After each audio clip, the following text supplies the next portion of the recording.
네덜란드 독립전쟁.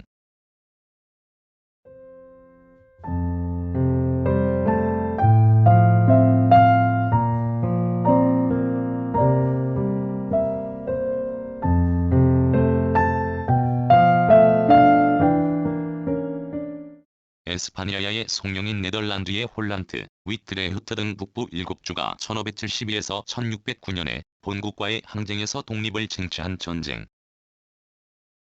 중세 이후 네덜란드 지방은 모직물 공업과 중개 무역으로 번영하여 도시는 광범한 자치권을 소유하며 자유의 바람이 넘쳐 있었고, 종교개혁 이후에는 북부 여러 주에 칼뱅파의 신교도가 급증하였다. 1556년 에스파냐 왕위에 오른 펠리페 2세가 가톨릭 교회의 수호자임을 호언하면서 네덜란드 지방에 대한 신교파의 탄압을 강행하였으며, 도시에 대해 중세를 부과하고 상업을 제한하며 자치권을 박탈하면서 본국의 재정 수입의 증대만을 도모하였다.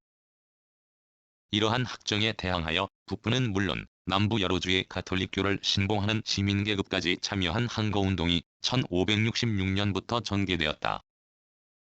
이때의 지도자급은 봉건적 대귀족 출신인 에그몬트 백작과 호른 백작 등이었다. 1월쯤 군사적 독재권을 수임받고 정예병 1만 명을 인솔하여 1567년 네덜란드의 총독으로 부임해온 알바공은 프로테스탄트에 대해 잔악한 탄압을 가하였다. 소위 혈의 평의회라는 신문소를 개설하여 지도자인 에그몬트와 호른 등을 비롯한 8,000명 이상을 종교 재판으로 처단하였다.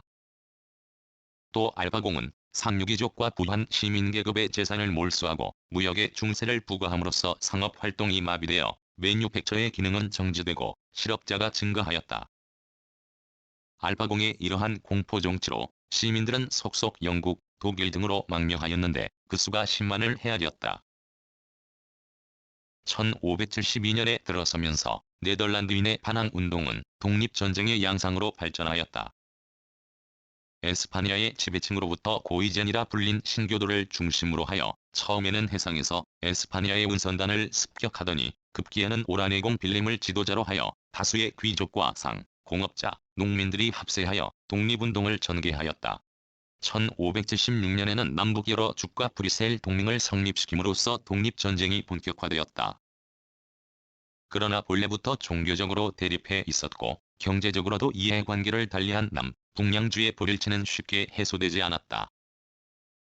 여기에다 새로 부임해온 총독 파르마공의 이간책이 주효하여 1578년 남부는 에스파냐에게 굴복하였다.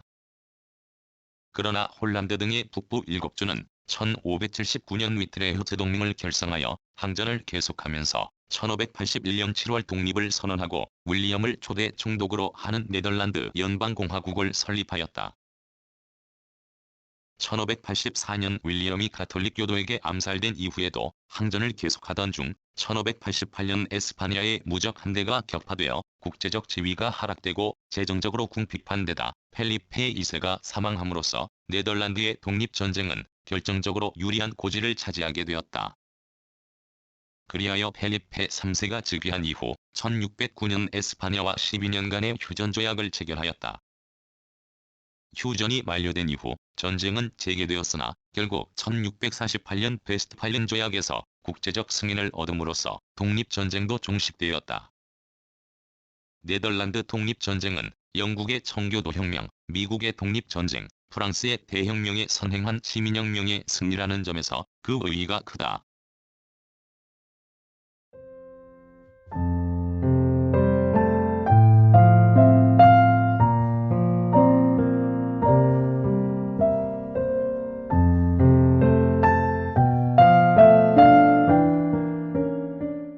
네덜란드 전쟁.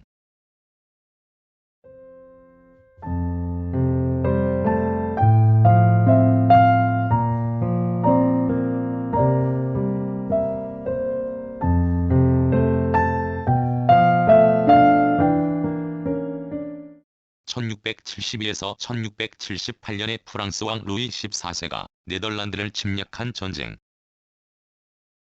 루이는 플랑드르 전쟁 때의 네덜란드의 방해와 해상을 독점한 네덜란드에 대한 개인적 적개심에서 무역 독점을 타파하고 라인강까지 국경을 넓히려고 결심하였다. 루이는 목적 달성을 위해 영국, 에스파냐, 독일 제후와 동맹함으로써 삼국 동맹을 파괴하게 한 뒤 10만 대군을 거느리고 네덜란드에 침입하였다. 이에 맞서 네덜란드는 제방을 허물어 홍수작전을 전개하는 한편 브란덴부르크 선거 후 독일 황제 에스파냐 왕과 손을 잡고 영국과도 화해하여 프랑스를 포위하였으며 해전에서도 승리를 거두었다. 그러자 프랑스도 물러나 네덜란드와 니임에겐 화약을 맺었다. 네덜란드는 모든 영토를 수복하였으나 국토가 피폐해졌으며 프랑스도 프랑싱콩테와 플랑드르 남부의 약간의 도시를 얻었을 뿐이다.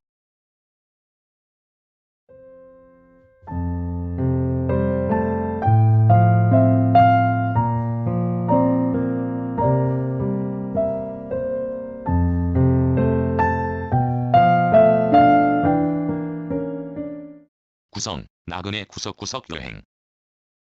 낭독, 글 읽어주는 강지식. 들어주셔서 고맙습니다.